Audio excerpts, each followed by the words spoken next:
Our senses are under constant assault from a barrage of information, and it's the job of our brains to try and make sense of our surroundings. But damage to the brain can play havoc with our perception of what's real and what's not. Successful mining engineer Charles Hudson suffered brain damage in March 2003 when he was injured trying to stop a thief following a jewelry robbery. That he's a genuine hero is beyond doubt. But can the same be said for his story of what happened? I recognized a face of a man. He was a self-promoting jewelry fraudster. I say self-promoting because he had had an article published about his activities, including his photograph, in a magazine about gemstone cutting and polishing. But recognizing this man, I went into the shop. Okay, I mean to interrupt you there, because I have a completely different account of what happened.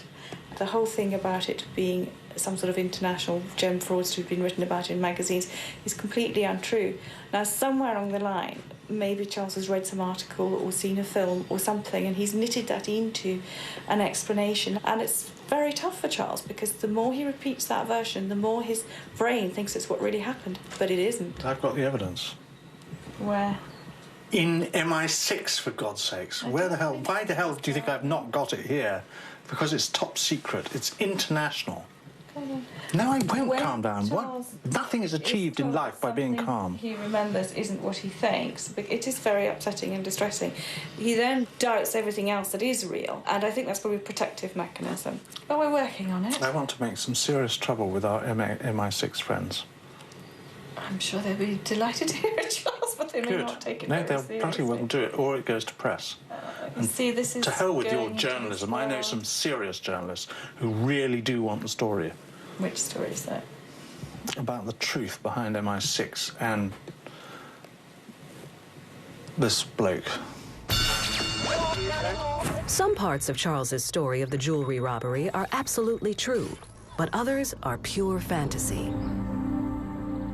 He'd gone into the local jewellers and asked to look at something, and then another man ran in, seized the piece of jewellery, ran out, jumped into his getaway car. Charles tried to intervene, but was hit by the getaway car, sustaining head injuries that put him in a coma for 3 weeks, leaving Kathy fearing the worst. Obviously, we didn't know whether he was going to live or die, and that if he came round, what condition he'd be in.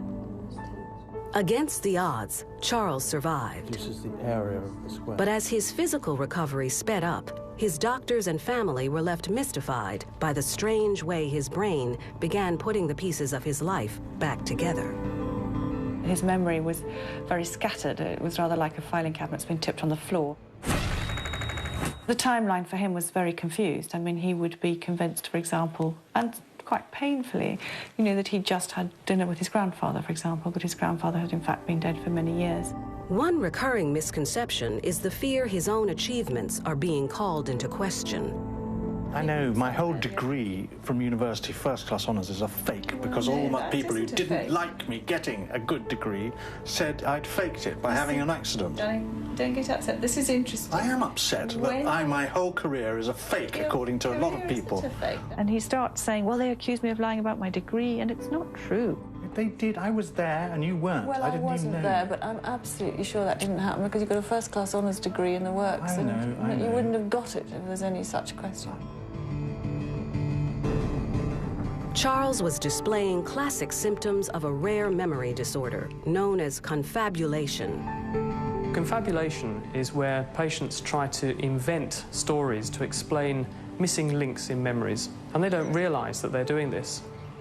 And often what they'll do is draw on past experiences, perhaps things that happened to them years before, and they'll put them in the present, so they lose their concept and context of where their memories came from.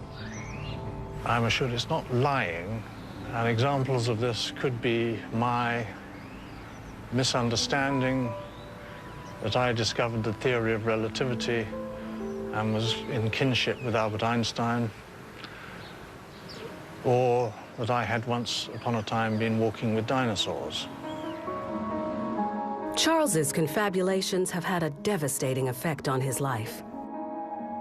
He can no longer work and requires 24-hour support from a team of caretakers to help keep him anchored in the real world. The advice we have is that the more he's allowed to believe something isn't correct, the more it gets laid down as a new memory, if you like, and it's incorrect, and it's very upsetting. His big fear is that somebody's accusing him of inventing things. I know the doctors keep telling me it isn't lying. No. What the hell is it if it's not lying? It's making something up which isn't true. Charles's confabulations show how the brain can react when missing vital information. But our brains can perform a similar maneuver when faced with an unpalatable truth. The secluded town of South Haven, tucked away by the unforgiving frozen waters of Lake Michigan, is home to an altogether more disturbing kind of suspended reality. Get your ugly out of my house. I'm your husband, Sheldon. You're my husband, Sheldon. Get out of here. Who am I if I'm not? 67-year-old lawyer Sheldon Waxman is listening to a conversation he's just had with his wife, Kathy. Get out of my door, because if I did have a gun, at this moment I would kill you. Get out of here. As you heard, I'm not Sheldon. I'm somebody else to her. There's something about my face that that she sees that's changed. What happened to my husband? Why don't you talk about what happened to my husband? What happened to the kids? I am your husband. But you don't accept me as your husband. And what happened to the kids? You don't accept me as a friend.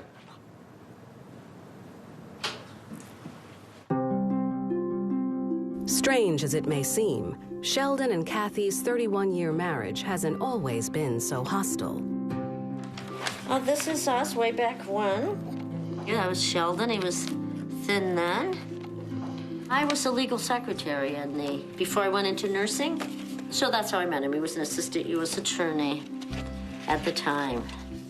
And how was it? Was it love at first sight, or how? No, and he was married then anyhow. It wasn't it was adultery at first sight.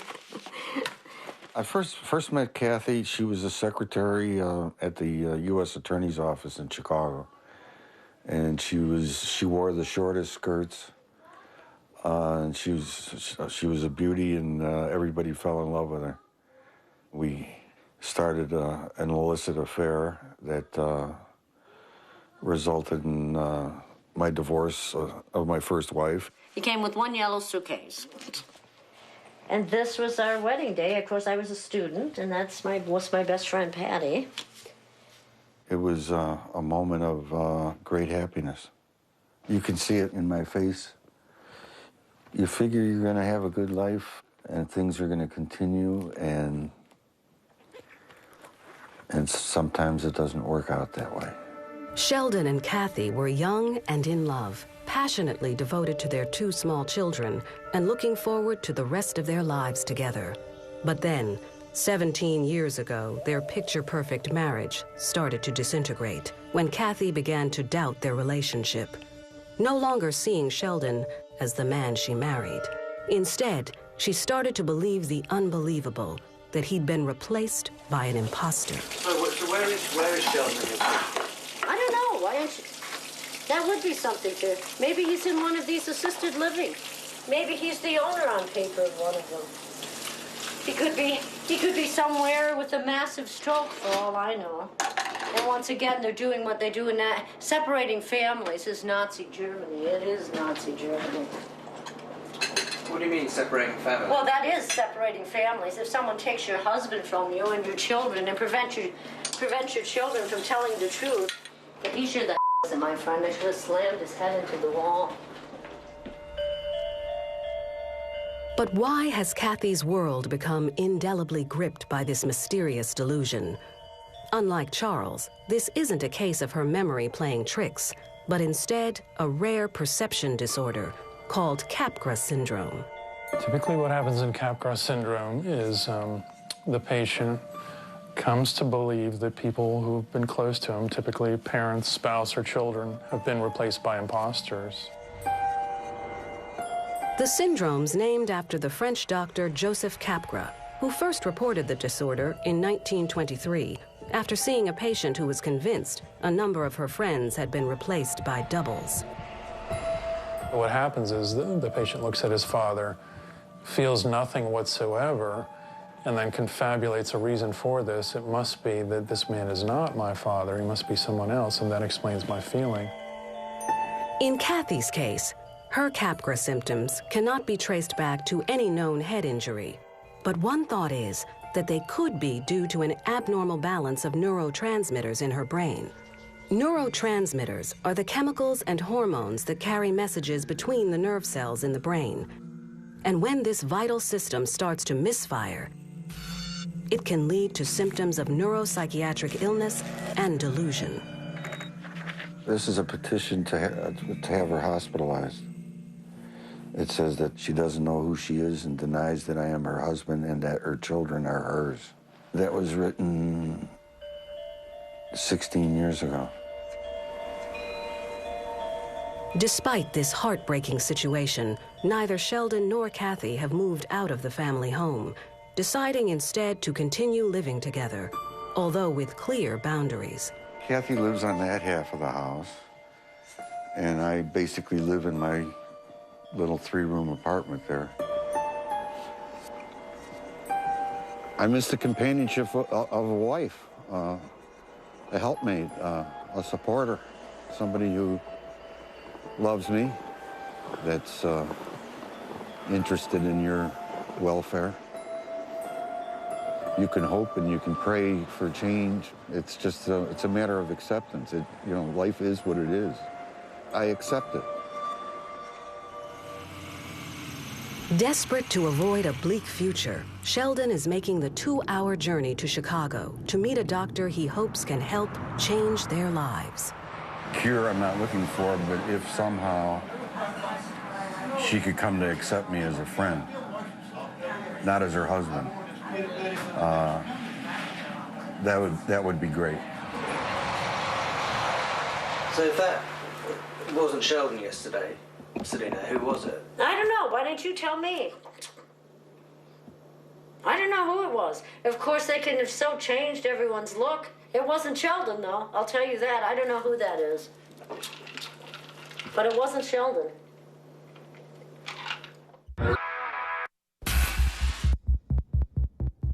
Brain disorders that leave the sufferer unable to distinguish between fact and fiction don't just apply to how we perceive our friends and loved ones.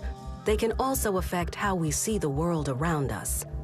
Almost a third of our brain is devoted to vision, and when this fragile system is disrupted and starts misfiring, it can leave us stranded in the realms of the unreal.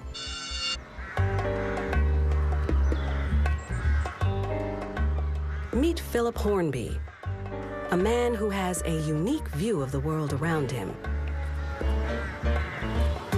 Today we are in a zoo.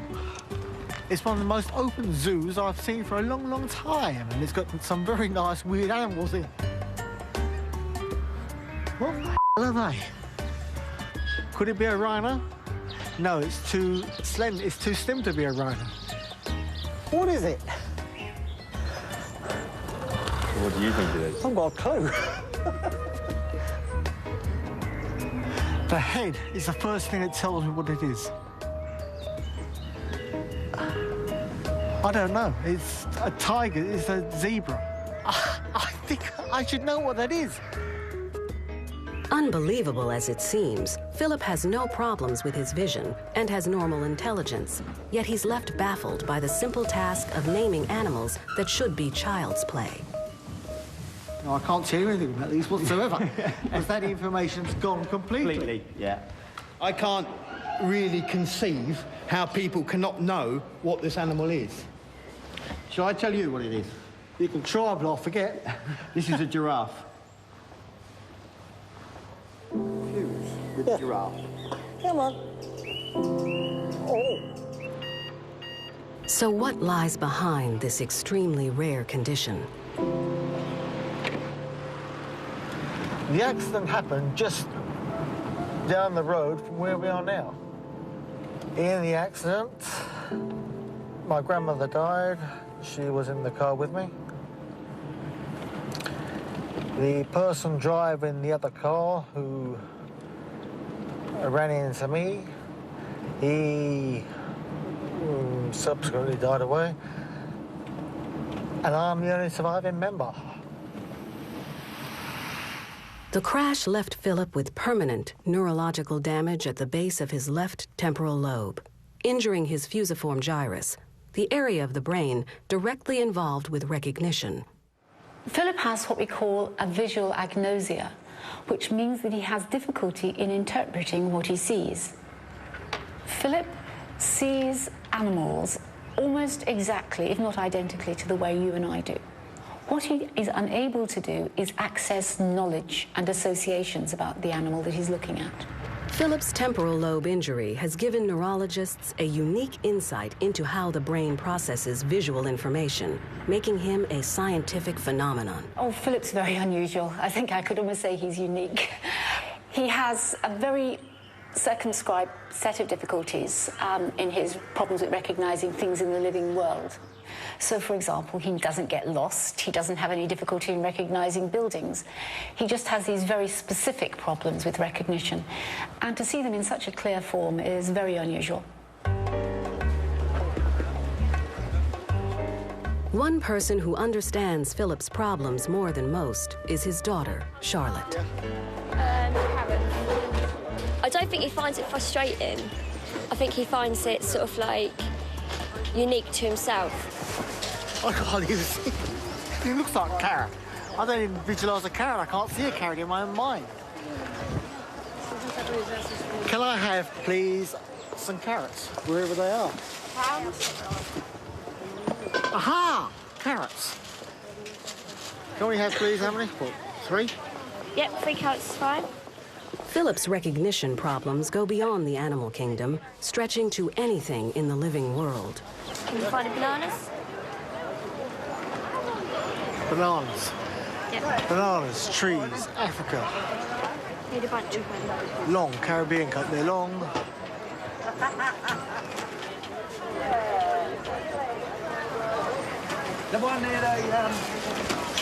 Bananas? Yep, it's right, bananas. When people do laugh at my dad for being the way he is, I do get quite annoyed. And I do want to go and stick up for my dad.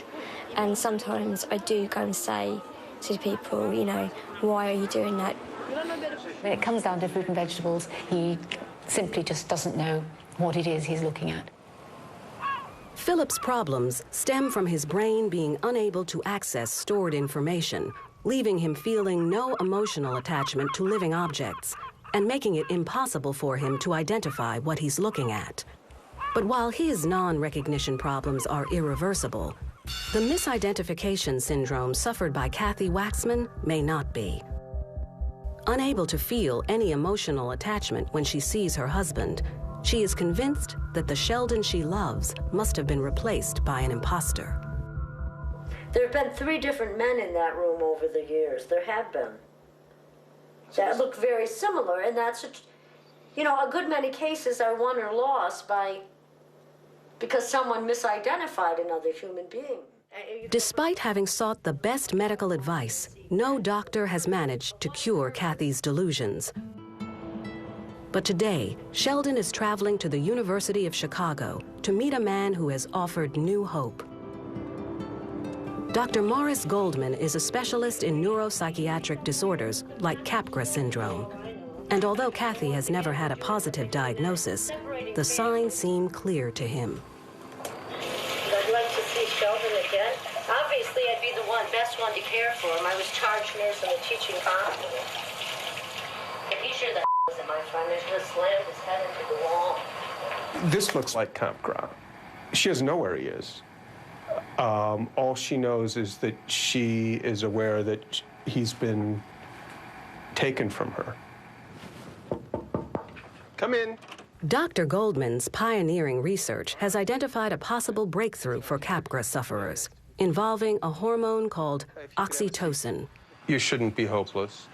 There's been quite a bit of evidence now that oxytocin, which is one of the hormones that's involved in other mammals in mate selection, looks like it has similar effects in humans. Oxytocin is a neurotransmitter, a hormone that plays a crucial role in social recognition and bonding. Dr. Goldman is researching to see if Capgras sufferers, given oxytocin, respond by showing increased feelings of familiarity and trust. Yeah, so. Nice to meet you. Yeah, nice to meet you. While science may be on the verge of discovering a possible treatment for Kathy's delusions, that's only half the battle for Dr. Goldman, who's still got to persuade her to see him in the first place.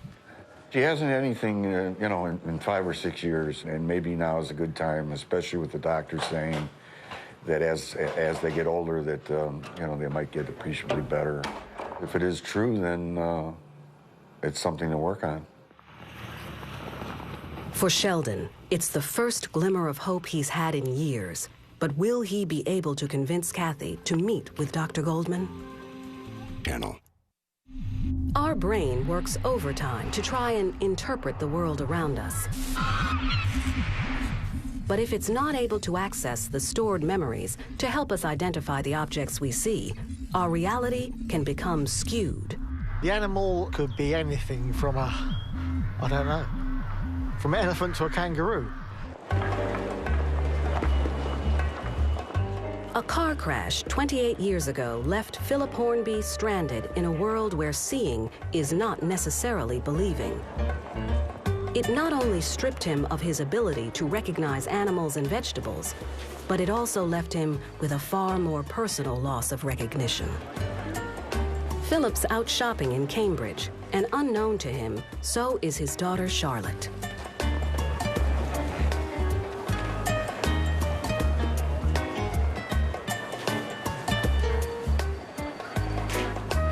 Hurtful sometimes when he doesn't recognise me, because most dads recognise their own children.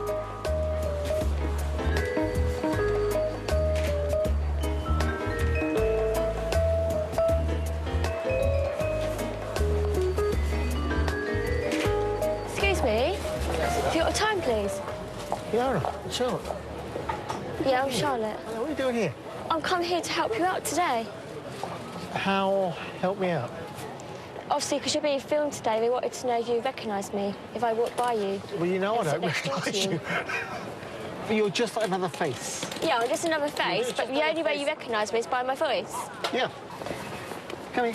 No, I don't recognise you at all, do I? Hello, Dad. Hello, Charlie. I don't recognise you, do I? No, you only recognise me by my voice. Yes. My daddy. Today, Philip's meeting Professor Roz McCarthy, who's been working with him for nearly 20 years, exploring his facial recognition problems, known as prosopagnosia. Prosopagnosia is the technical term for face blindness. It means that people who have this disorder are unable to recognise faces as familiar or unfamiliar. When they look at a face, they may be able to see a face as clearly as you or I, but they simply are unable to attach significance to the face they're looking at. I'm going to show you two faces, one after the other. You tell me whether it's the same face repeated or whether it's two different faces. Second one looked older, different. Different. Different. Philip seems to have a problem in achieving a stable percept of a face. So when he looks at a face and looks away, looks back again, he's looking at something different on both occasions. Professor McCarthy's eager to investigate if Philip has any subconscious face recognition. She wants to know if, at some level, his brain can say whether he's seen a face before, even if Philip himself is unaware of the fact. I'm going to be showing you some pictures of faces. What I'd like you to do is to rate the person on a scale from 0 to 3 as to whether they're familiar or not. So, how familiar is that face? 2. Okay. Have you any idea who it might be? 0. Well, he's had shell shock. I've got a clue. I think I recognise her. Okay. Can't name her, but I've seen the face somewhere. Ah.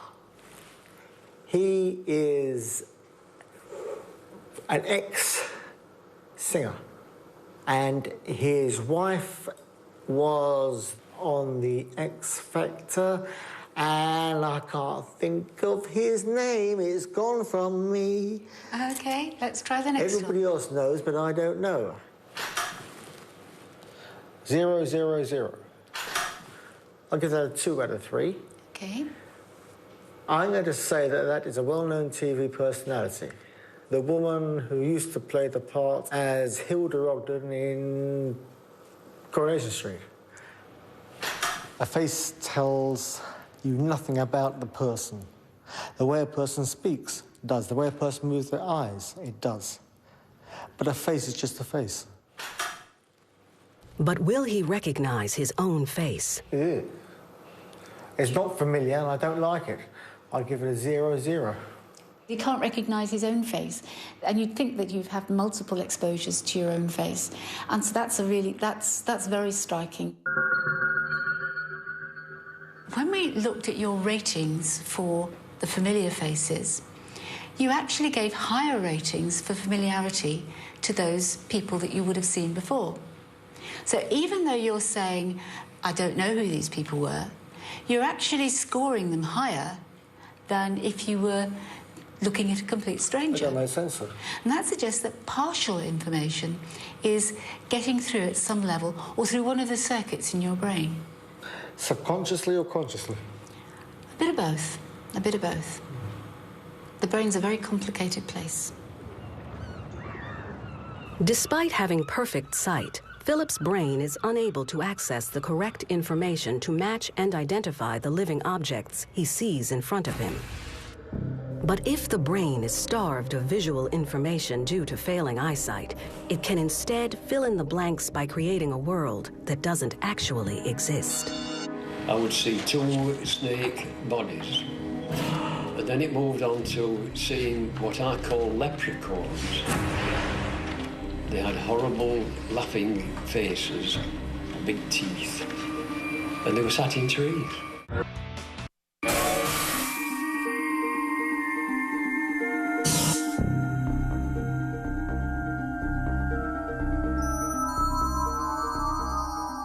This frightening neurological syndrome is largely hidden, buried away from the public consciousness, as most people prefer to suffer in silence with these bizarre visions, rather than admit that they think they're going mad. The first one was, I thought there was somebody stood in the corner of the room looking at me. I was really scared. I mentioned it to the girl outside of me. I said, do you see these things? And she's saying to her friend, oh, she's going back to you. Not many doctors even know this syndrome exists. My doctor is very nice, very forthright, and he said, well, I feel ashamed to think that I'm in ignorance as regards this syndrome. The condition doesn't just affect a handful of people. Remarkably, it's estimated that 1 in every 4,000 people worldwide are gripped by these haunting hallucinations. One of those afflicted is Terrence Malsom. The most gruesome hallucination I've had, I call it the floating heads. Suddenly, from nowhere, a head and shoulders will appear, and the 3-4 times size of a normal human being, if you like. They're quite grotesque. They've no eyes. Where their eyes should be, there's just 2 dark holes. And they're literally just floating around in front of you. It is rather unnerving, quite frightening. Can you tell me if you can see my fingers here at all? I cannot see a thing. Okay. Straight ahead for me. Terrence has been suffering from retinitis pigmentosa for nearly 30 years, a condition that's now left him virtually blind. Absolutely beautiful, just that. His eyesight recently deteriorated even further, a situation that coincided with the start of his hallucinations.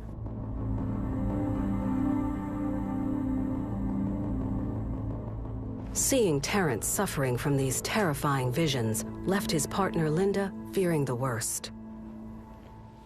Did you think that I was going mental? Yeah, well, I did say I thought it was a joke and whatnot, yeah, and I couldn't stop laughing when you first told me, could I? Yeah, you did laugh a little bit and you tried to laugh it off, but initially you thought I were having a mental breakdown or there was something mentally... Yeah, I thought it was something mentally wrong. Yeah, I did at first, yeah. Terrence is afflicted by Charles Bonnet syndrome, a neurological disorder that can strike sufferers at any time. Dr. Dominic Fitch has devoted his life to studying these hallucinations. Well, Charles Bonnet syndrome occurs because of visual loss, and there's a critical threshold that you have to reach before you start to have hallucinations. The type of hallucination that you have is entirely defined by where in your brain these spontaneous activations are occurring. If it occurs in the face area, you'll have the hallucination of a face. If it occurs in the colour specialised area, you'll have a hallucination of a colour and so forth. The key thing is the loss of input from the eye that causes these spontaneous triggerings of the specialised areas in the back of the brain. Terrence's battle with reality has left him scared to leave his home for fear of hallucinating. I don't want to go outside. I'm afraid to go out. Because you start to think, I am now going mad. But there is some good news. It's important to realise that Charles Bonnet syndrome is nothing to do with madness. This is the response, the normal response of a brain to a loss of visual input. And it is certainly true that once you know what the hallucinations are and that you're not going mad and that they'll get better with time, then you can sit back and enjoy them. While these hallucinations are the temporary result of tricks the brain plays on itself to fill in missing visual information, delusional disorders like Capgras syndrome instead leave a longer-lasting distortion of reality. Kathy Waxman firmly believes her husband Sheldon has been replaced by an impostor, but in many other respects, she can interact quite normally with those around her. I'm a bit hungry, I don't know what I want to eat. But I don't think I could take Well, there's sweet pasta. stuff. There's pasta and some, well, you had pasta last night, though. Very surprised that she's gotten along with you, the camera crew, as well as she has. Would you mind if I... Pasta? Yeah. You want the pasta? Of course, I said you'd have the pasta. So, yeah, You want a salad, too? She seems like the lack of friendship that Dr. Goldman was talking about might have something to do with the way she reacts with me. I'm watching the Spartans. You're watching the Spartans? Yeah. And see, in these spread, they watch cricket and soccer and such. If every day she was like this, that'd be, it'd be great. Really great.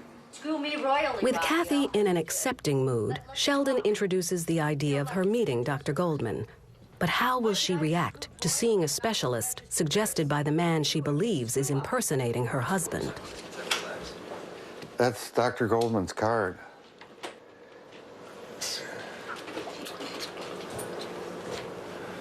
Yeah, she didn't rip it off. It says he does something with oxytocin. I don't even know what it is. You ever heard of oxytocin? Well, of course I've heard of oxytocin. Did I get twice the score I needed in obstetrical nursing? Did I breastfeed 2 children? It's supposed to make people friendly. No, it doesn't make you friendly, but it certainly makes you protect your infant. The chances of Dr. Goldman seeing her in the condition I've seen her in the last few days, it might be possible that she might talk to him. Kathy may have reservations, but Dr. Goldman is still eager to meet her. Today, he's driving to South Haven for a visit that could prove life-changing for both her and Sheldon. But he's fully aware that he has a real test ahead of him if he's going to be able to break through her delusions. I don't really know what to expect. Obviously, I'm going to anticipate that she'll be checking me out and will be appropriately suspicious of what the heck I'm doing in her home. Today could be of monumental importance if she accepts that she's in need of help. Kathy Waxman hasn't seen a doctor in over 6 years and has rejected all previous offers for help. But today, her husband Sheldon is hoping that she will agree to meet with Dr. Goldman, who is an expert in Capgras syndrome. Hi. Hello. Morris, what's the last name? Goldman. Goldman. Yeah. Is your father a doctor? No, my dad, actually my dad was a newspaper man. Oh. I'm actually, I'm a physician at University of Chicago, and there was a wonderful... I saw that bogus card. I'm not, I got twice the score I needed in psychiatric nursing. So, I don't want your routine. Get out of my house. Yeah.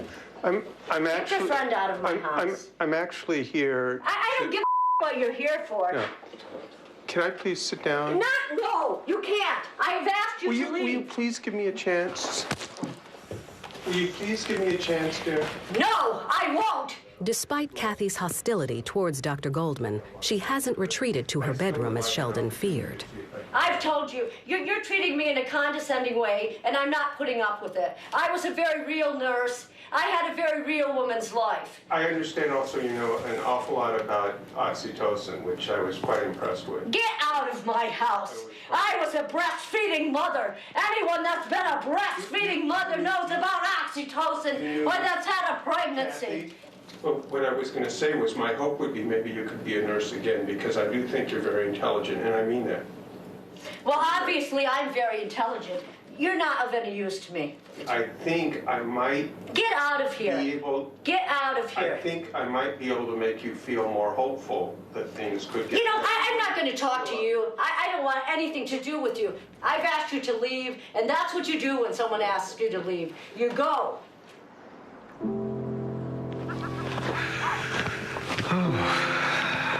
Yeah, no, it didn't turn out like I'd hoped. Maybe it turned out a little bit more like you expected, but certainly not like I'd hoped. I played all the cards that I thought I could play in terms of the her intelligence, her professional work. Everything I said made her either more suspicious or made her actually feel like I was in some way attacking her. Yeah. Once she explodes, there's no calming her down. Yeah. Dr. Goldman knows it's a long road ahead, but he's hopeful that he can make progress with Kathy in the future.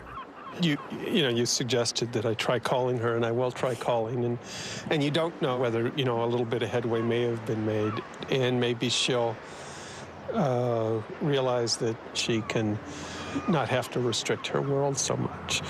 That was where I was hoping to not necessarily get at today, but where I'd like to get at it, with her if I could establish some sort of professional relationship.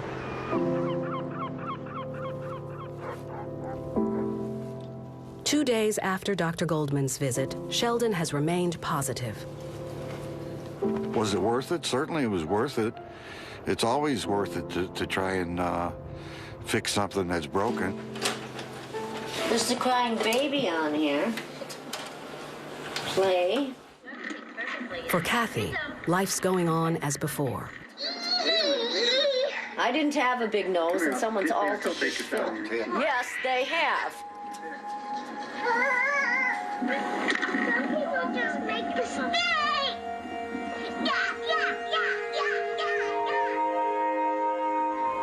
It makes me happy remembering how happy I was.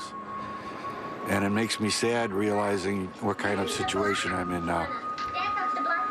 Our brains have to work incredibly hard to maintain our grip on reality. Seeing a true picture of the world around us is crucial, so we know how to interpret it and act appropriately. But when this sophisticated perceptual process gets damaged, our brains go into overdrive, trying to fill in the missing gaps, creating a twisted and distorted sense of reality. One's perceptions are very powerful in terms of regulating behavior. If your mind is reacting in a way that tells you something, even if it's not verifiable, even if it doesn't make sense, more often than not, people will follow their brain. They'll follow what their brain tells them, and it can be devastating.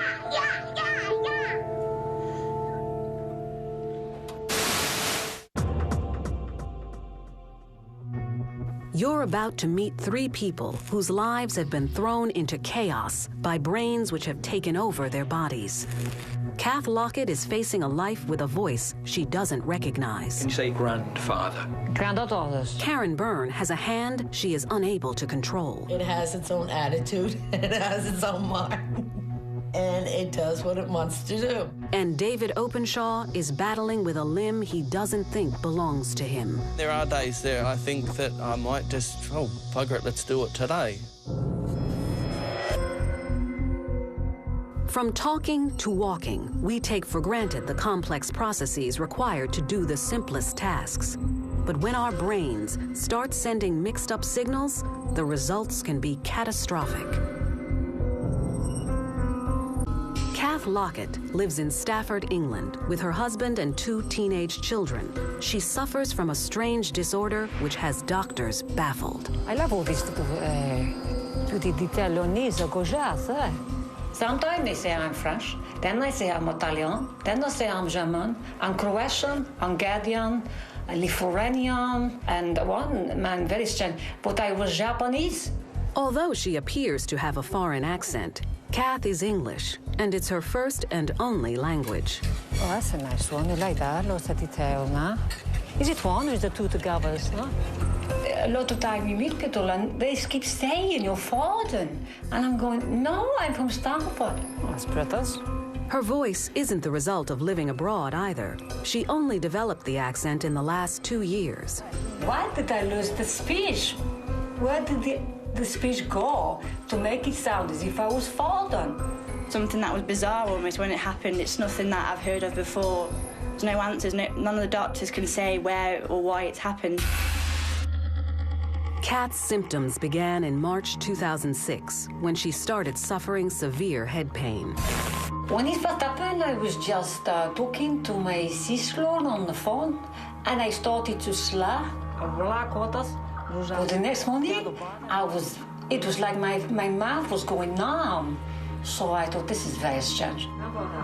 Things got worse over the next 4 days as Kath's speech became unintelligible.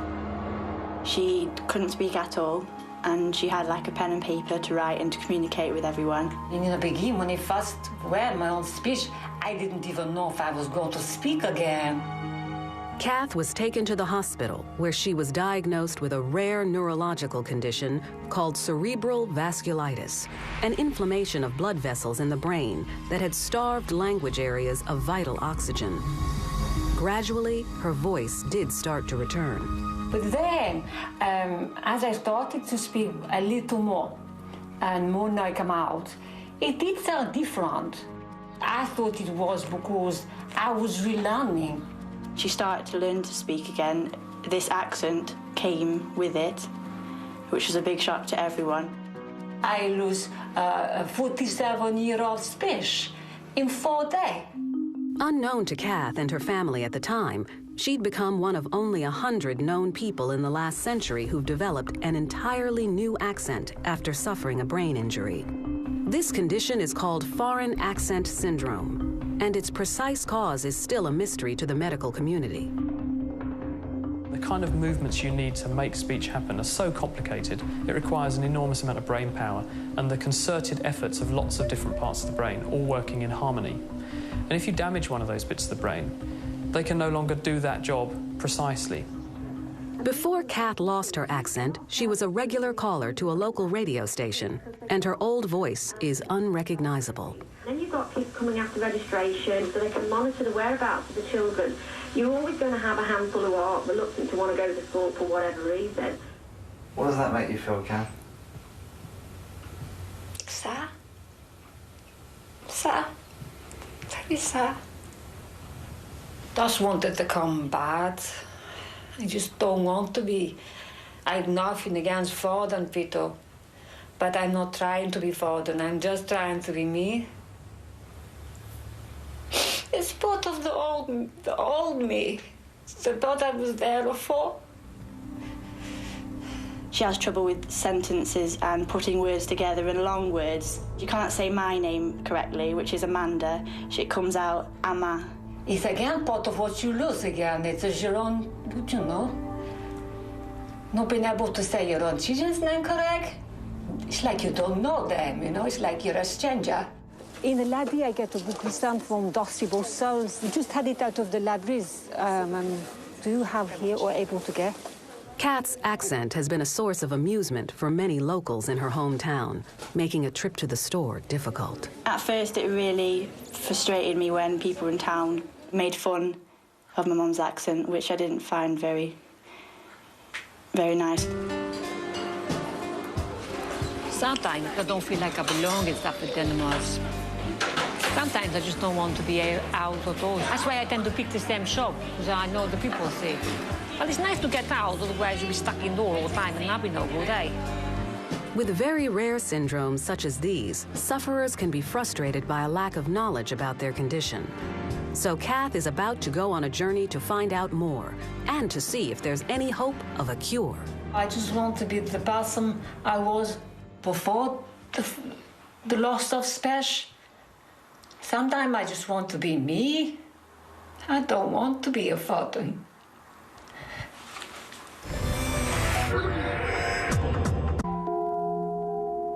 We take for granted our brain's ability to control our body, but when damaged, it can fire off the wrong signals, leaving the sufferer with the disturbing feeling that part of their body is quite literally alien. Karen Byrne lives at home with her mother, Regina, but they're not alone. A vital part of her body seems to have developed its own personality. It has a mind of its own. To me, it's like a 5-year-old child. It has its own attitude, it has its own mind, and it does what it wants to do. Following an operation on her brain, Karen was left with an arm that likes to do its own thing. What are you doing? Always doing it on the phone? Yeah. Well, I was holding it for too long. People think I'm waving to them. Very seriously, people think I'm waving to them. That's what I thought she was just doing. I thought she thought she was Miss America down here. I really didn't think about. Seriously, that's why I try to be very careful about what I do with the hand, because it does a lot of waving. It does a lot of waving. And giving the finger also, I noticed a few times. Well, after the surgery, it did a lot of bad things. Did a lot of bad things.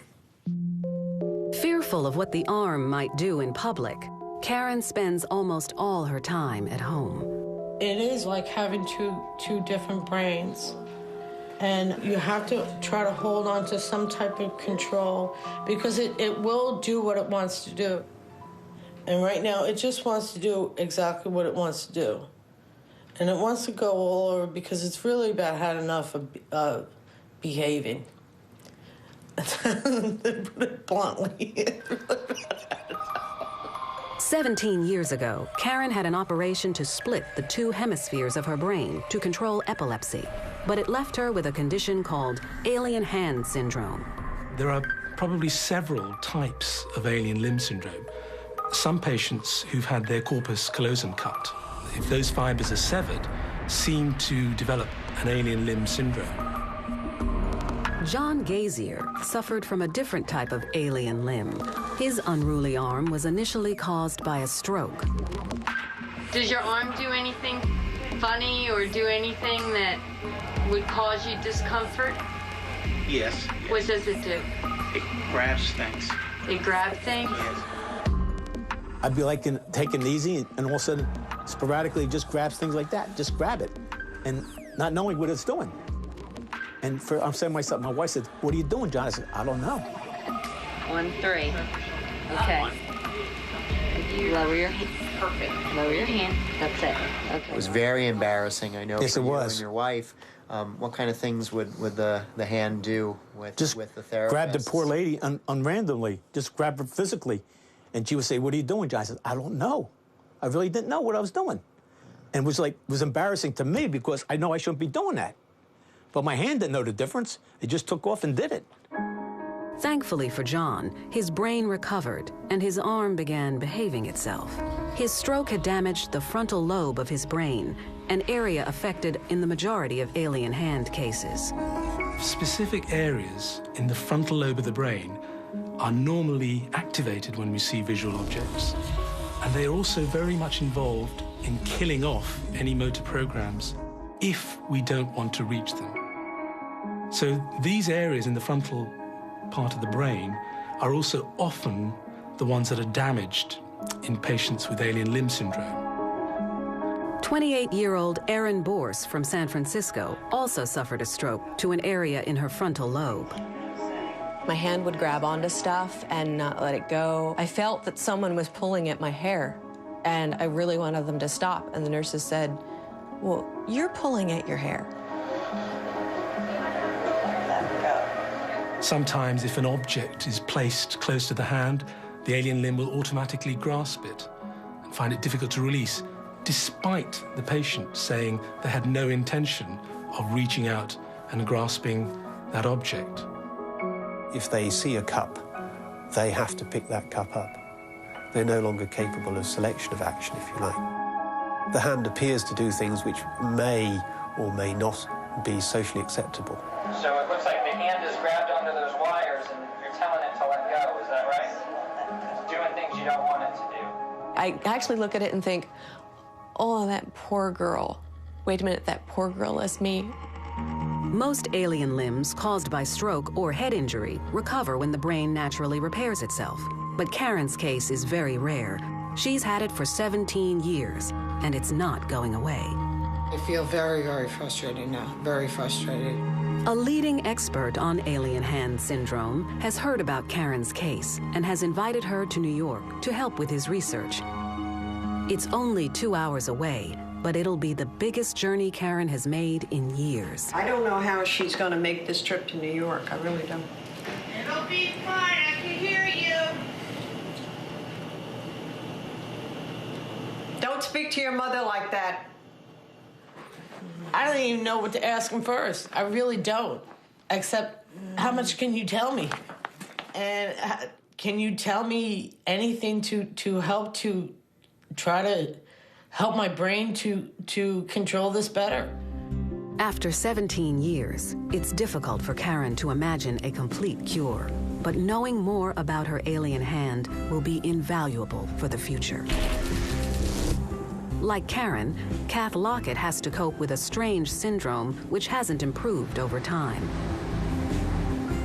3 years ago, Kath sounded like this. You want to service, and in the end, this is the only way of showing them, for the kids, that this is what was going on, you know. Then, a devastating neurological illness left her with a condition called foreign accent syndrome. Can I have a black coffee, please? Just black coffee? Yes, black. It's £1.60, please. Thanks very much. Kath's problem is so rare, she's never met anyone else with the condition. Your accent is a very important part of who you are. So when you lose that, I sometimes question, where do I belong? It's a very lonely place to be sometimes. You're a very lonely place to be.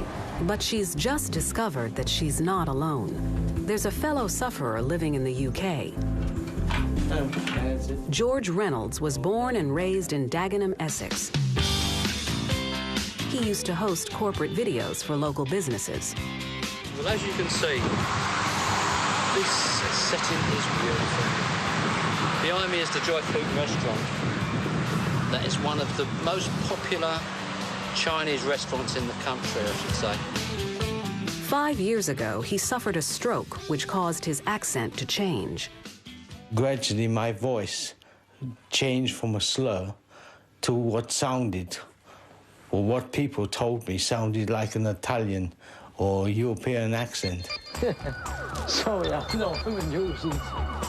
They used to think I was drunk at first, because when I was slurring when it first happened, but when I started speaking like this, they used to take the to be honest, they take the and I tell them I come from Duckman. They say, no, where you come from? I said, Essex. As you can see, it's cooking the fat or the oil. Well, some say Italian, some say Greek, some see people even say I come from India and Asia. He's a good boy. And now you take it out. The major thing with my voice change is that I could sing, I could change the tone. Give me the biscuit. What's the matter, you? That's what I can sing. That's the only thing. Oh, it's a now or it's a never. That's the only way I can keep a tone, to sing something like that. George has come to London to meet Kath. Neither of them has ever met a fellow sufferer before, so it's a first opportunity to compare notes about living with this bizarre disorder. Kath? Yeah? Pleased to meet you. Pleased to meet you too. Are you George? Yeah, I'm George. How are you? I'm not too bad, than too. How yourself? I'm feeling okay, yes. When I say my own name, it comes out as tough. I cannot get the rest. You have a lovely accent. Oh, thank you so much. It is very nice. Yes. Apparently, I'm from all over the world. It complements your good looks. Oh. We've got to understand London, here in London, is a very big place. And you and me are probably the only two people in the space of London that have foreign accent syndrome. So how can we expect all these millions of people to understand it? I've had taxi drivers take me a long way around to try and when I get to my house, which I know how much it is, try to charge me double how much you charge a day. That is taking... That's not right. And sometimes I feel like I'm foreign in my own country. Yeah. Yeah. I feel like I don't exist anymore, that I'm no longer...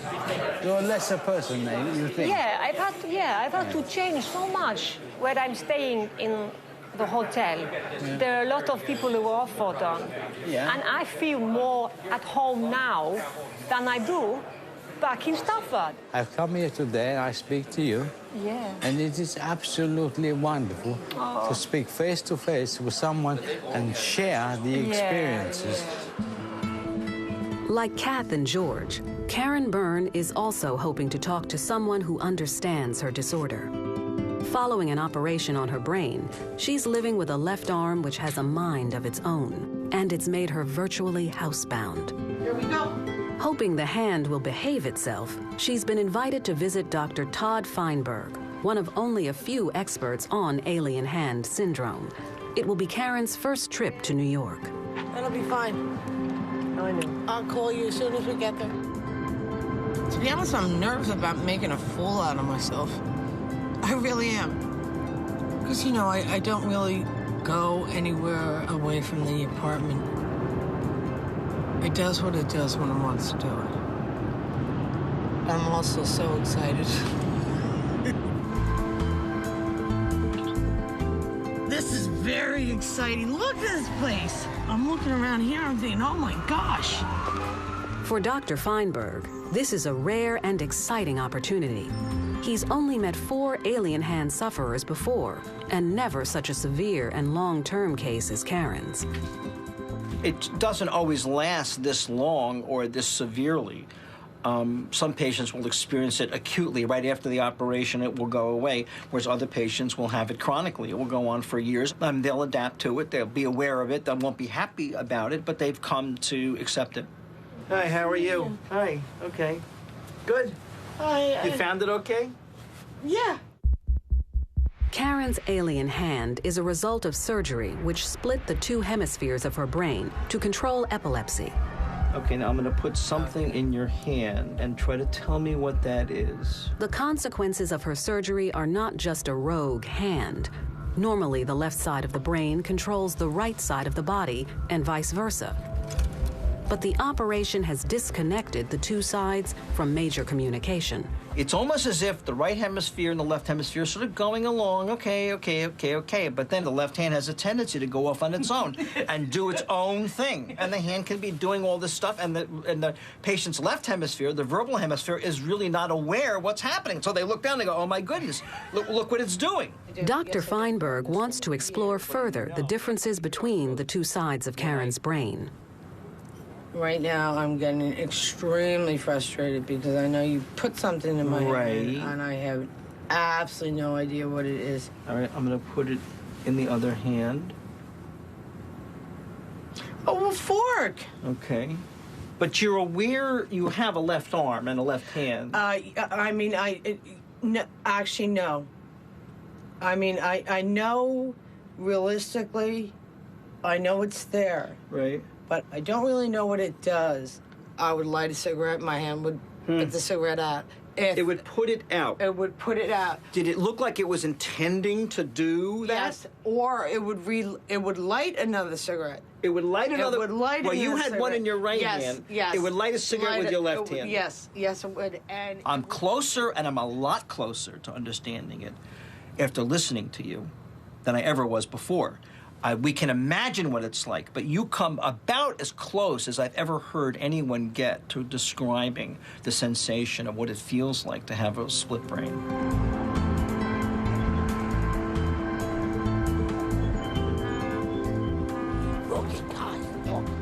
Before making the trip back to New Jersey, Karen and her alien hand get one last look at New York. And just think what she actually stands for. Karen has to continue to live with her condition, but by meeting with specialists, she's helping us learn more about the unknown functions of the brain.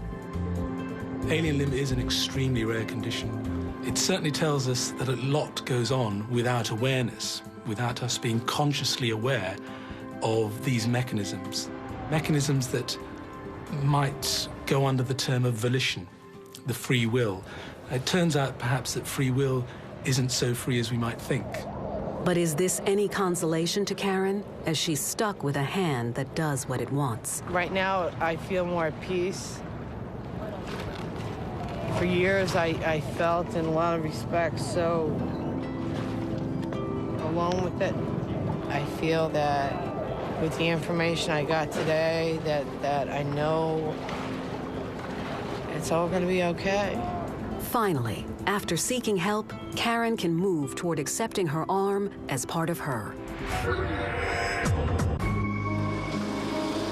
David Openshaw is a 28-year-old construction worker. He lives in the suburbs of Sydney, Australia, with his wife Joanne and their 3 children. Everything in David's life is perfectly normal, apart from the fact that he believes his brain is telling him to do something destructive. I feel I'm pretty open-minded and try and accept people for who they are, and I hope people do the same with me. When I first found out about it, I was just, where's my bags? I need to leave. I don't want to put up with this sort of thing. David considers a certain part of his body not to be his own, and he's on the verge of doing something drastic. Dry ice seems to be the way to go. Apparently it's very painful, but if you can overcome that, it does literally kill all the tissue. You have to get surgeons to cut it off. Have a car fall on it, or lay in front of a train. I mean, if for like a simple thing of changing the tyre on the car, who's to say that he might turn around and kick the jack out and it was an accident? It's normal legs. It's not that it doesn't feel it's not me, it's just I don't want it. His rejection of his right leg is so extreme, he wants it amputated. He even knows exactly where he wants it chopped off. And about there. I can't think why there. Why not higher or lower or anything else that's not actually me, whereas I know this is me, and from my perspective, I don't understand it. I just know that I want it gone. David has a condition doctors call BID, Body Integrity Identity Disorder. It's historically been viewed as a disturbing physiological rather than neurological problem. For many years, they've been regarded as freaks. In terms of the wider psychological view of it, I think that there have been a number of wild and far-fetched psychological theories. But a handful of experts now believe it's a conflict between the brain's perception of the body and the body itself.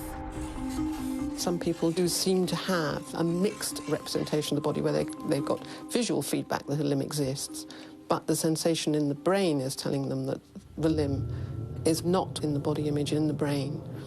So they have this kind of mismatch between what they can see and how they believe their body should be. For 16 years, David kept his feelings to himself. It was only in the last year he brought himself to tell Joanne about his compelling desire to amputate. As I said to David, I don't want you to go through with getting the amputation done.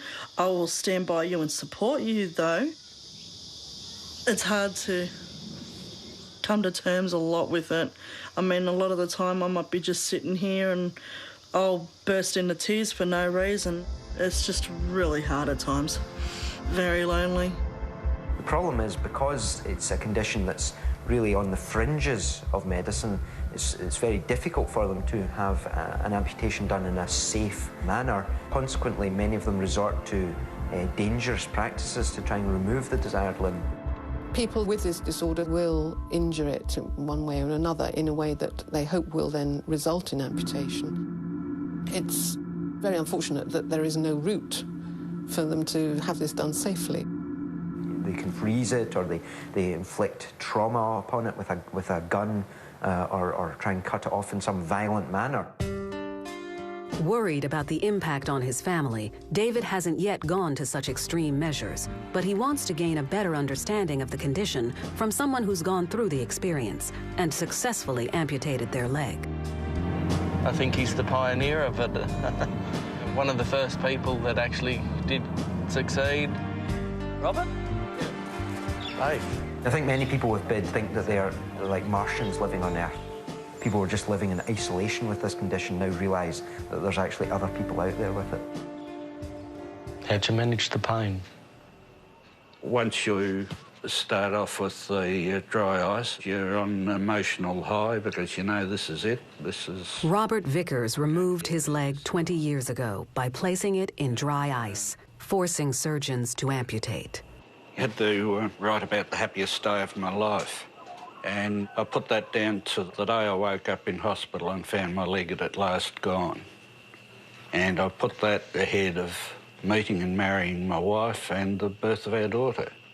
For BID sufferers like David and Robert, their urge is so extreme, they're willing to do whatever it takes. Would it matter to you if you died in the attempt? Probably not. Probably not. I suppose a little less anxious talking about someone that's already done it. Don't feel like a nutter. David isn't willing to give up on his leg just yet. He's discovered pioneering research is taking place in San Diego, and he's planning to meet these leading BID neurologists in the hope of finding a cure. I'm looking forward to see how I will react with it. Time will tell.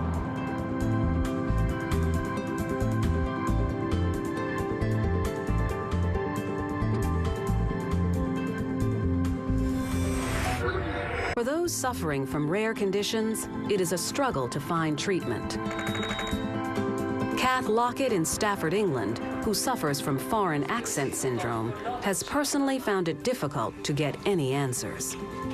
It's like it's a dream. A nightmare. I don't know about dream because I don't know why this has happened to me. That's all I want to know is what. Luckily for Kath, she may be about to find out.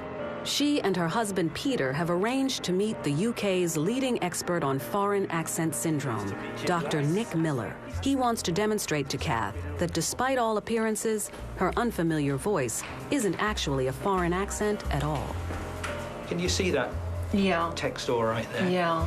First, Dr. Miller gives her a text with a range of simple words to test just how badly her original voice has been affected. Do we don't know that about my grandfather?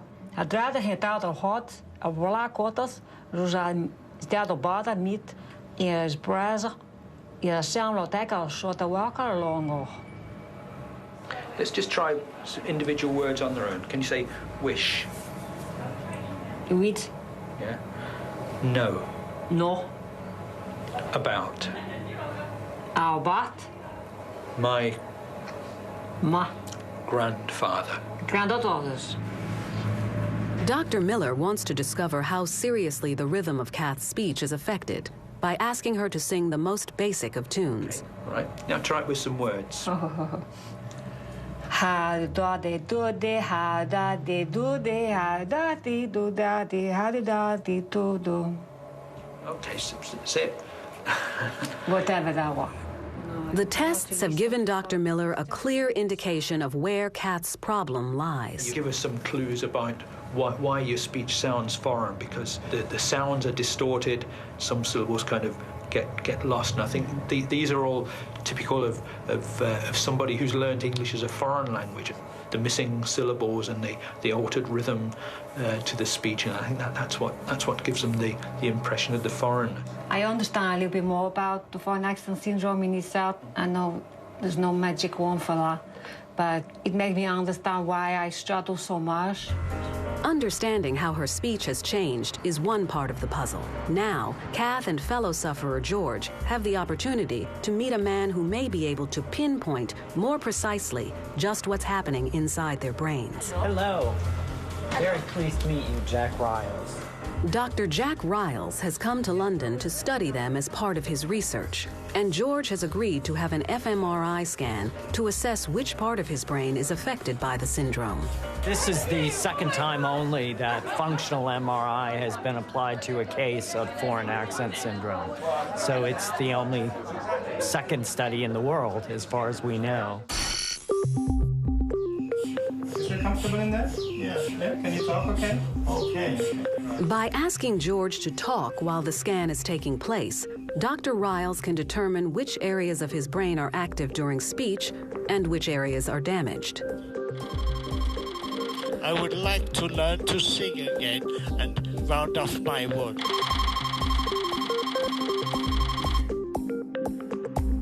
Your brain looks lovely. My brain looks lovely. You found one there? Yeah. With the scan over, Dr. Riles checks the results, and they're quite unexpected. The pictures show damage to George's left brain stem, an area never previously thought significant in foreign accent syndrome. This is very different than other cases of foreign accent syndrome. So that opens up the possibility that somehow the brain stem is also involved in programming speech in a way that we don't understand. So it opens a new avenue of research up. So that is very good. Dr. Riles has learned something which could help sufferers, but he's not able to give George and Kath an instant cure. If you keep always looking for a total recovery, you can be waiting a long time, because you should be pleased that we are able to speak. I'd love to meet you again. Yes, I really someday we will meet. Yes. You have a safe journey home. Yes, say hello to your wife for me, but I will tell Kitty all about you. Good. Kath and George's willingness to find answers is a benefit to them and also helps experts fight their condition and learn more about the brain in general. With so many nerve cells in the brain can go wrong in all kinds of different ways. But it's only often when it does go wrong that we learn, in fact, paradoxically, how bits of it work. David Openshaw believes his brain is telling him to do something extreme. He suffers from body integrity identity disorder. He feels as though his right leg doesn't belong to him, and he wants to amputate. Thank you for coming. Thanks for having me. It's a big trip. For the sake of his wife and family, he's traveled to San Diego to take part in groundbreaking research led by one of the world's leading neurologists, Professor V.S. Ramachandran, and his colleague, Dr. Paul McGeoch. Can you tell me what you feel about the leg? Don't want it. And how long have you felt that? It depends. really hit puberty. What we're doing is very much in its infancy. Nobody with this condition, as far as we know, has ever had this procedure done that we're going to try later on. If you had to rate it out of 10, 0 being no desire for an amputation at all, and 10 being the most intense desire that you could imagine, what number would you give it just now? Probably topped to 9 in the last few months. Oh, it's gone to 9 in the last few months? Yeah. Historically, doctors have believed David's problem is physiological rather than neurological. But the team in San Diego believe this is wrong and will try and prove this for the first time before attempting treatment. If we were able to show that this condition has a clear neurological basis, this, I think, would be of fundamental importance in showing that our feelings, our emotions, our desires all arise from brain activity. They want to stimulate David's right and left legs to compare the reaction. When anyone's touched anywhere in the body, there's a sort of reaction to it, and you can pick up a small change in the electrical current. We're looking to see if there's a difference between the rest of your body when you're touched there and the leg area when you're touched there, okay? As David's normal leg is stimulated, there's a small response picked up from the detectors on his fingers. But when his unfamiliar leg is touched, it's a different story. There's a much greater degree of emotional response than being touched elsewhere in his legs. And this is the first time anyone's shown this in this condition. Proof that David's strange leg has a different physical reaction to his normal one is a major breakthrough for the team. There's a clear statistical difference between touching the right lower leg compared to the other side. So that there's proof that there is sort of something wrong with me. But it's not something you're making up. Yeah, it's... They now have evidence the leg feels differently to the rest of his body and can attempt treatment. The team believe his problem is located in the right parietal lobe of the brain, an area associated with our image of the body. So they want to try and arouse this area and reduce his urge to amputate. It's known that you can actually activate this part of the brain by infusing ice-cold water into the ear, and this causes activation of the balance organ inside the ear. This travels up the balance nerve and activates this part of the brain. How are you doing? Not too bad. We wonder whether it might have the effect of causing them to reintegrate their leg into their body image and to accept it as theirs and to lose the desire for an amputation. Any dizziness? Yeah, your eyes are jerking back and forth. Okay, that's it. With the treatment over, a very dizzy David is allowed to recuperate before Dr. McGeoch assesses his desire to cut his leg off. Is there any impact on your desire for an amputation at the moment? A little. It's just going down a little. Okay. There's a suggestion of a fall in response in his desire for an amputation, but it's not a tremendous fall. It certainly hasn't relieved the desire as we'd hoped it might. The team have one treatment left open to them, the most simple device for the most complex condition, a mirror. So you're going to put your right leg there. Bend it up, bend the knee, move it. That's good. That's good. If you use the mirror placed vertically in front of them to superimpose the image of the leg that they're happy with on top of the one that they want amputated, then we wonder whether that might have any effect on their desire for an amputation. How does that feel? Strange. Does it affect your desire at all? A little, actually, yeah. Does the leg feel even more alien or less alien, or...? Looking at it that way, it seems more natural. More natural, so keep doing it for a minute. You can tell us, how does the leg feel, and then how does it make you feel in terms of the amputation? Give us a little bit more. Looking at it like that, if I had 2 left feet, probably wouldn't want it done. You wouldn't want it done? So what's your desire at the moment for it? That may be lowering to a little bit of a 3, but that was quite weird. Mirrors seem to produce the biggest drop. You seem to have other things. Now, all of this needs to be verified because it's quite possible that it's just random fluctuation. But if it's really true that this discrepancy produced by the mirror, sensed by the right hemisphere, is somehow making you accept the leg as being more part of your own body image, then it's very interesting. I didn't think the mirror would work at all. But it seems to be having some effect, obviously. This apparent proof that BID has a neurological basis will dramatically open up the ethical debate. As for David, he was surprised by the effect of the mirror. But will it be enough to save his leg? Here's the normal left side of the brain. You can see this fissure just runs across here normally. And this side, however, the fissure angles up at this angle. And this has meant that the right parietal lobe, which is this area of the brain here, is unusually small, 2/3 the size of normal. I think this is a very significant breakthrough, both in the understanding of BID. There have been all these wild psychological theories as to what causes it. So this actually attaches a brain structure to this unusual desire that these people have. This apparent proof that BID has a neurological basis will dramatically open up the ethical debate. As for David, he was surprised by the effect of the mirror, but will it be enough to save his leg? The mirrors and the water in the ear does work. It still didn't remove it. It just made it less intense. Again, I don't want to be not optimistic, but the only thing that I think is going to help is getting rid of the leg. It would seem to me that from the little we know, that certainly offering these people amputation may be a good route to solving the problem, however unethical it might seem to be. When we lose control of the functions of our brain, specialists are able to learn more about how it works. But these disorders also serve to remind us of its complexity. I think that we can learn about ourselves in general, just from looking at these unusual syndromes that stand on the boundary and the hinterland between neurology and psychiatry. One of the major problems with diseases of the brain is that they're very often permanent and irreversible. Now, some people are very good at coping with disability. They find strategies that help them to get around the problem, and it doesn't hold them back. For Karen, coming to accept her alien hand gives her confidence to face the future. Yeah, it's definitely part of me.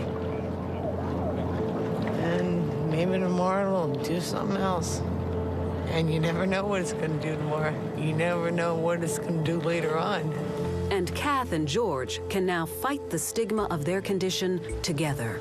There are not many of us that I know of for Nexa syndrome, so you don't really have a club to go to, you're your own person. So that has been nice. I would take that back and not feel quite so alone.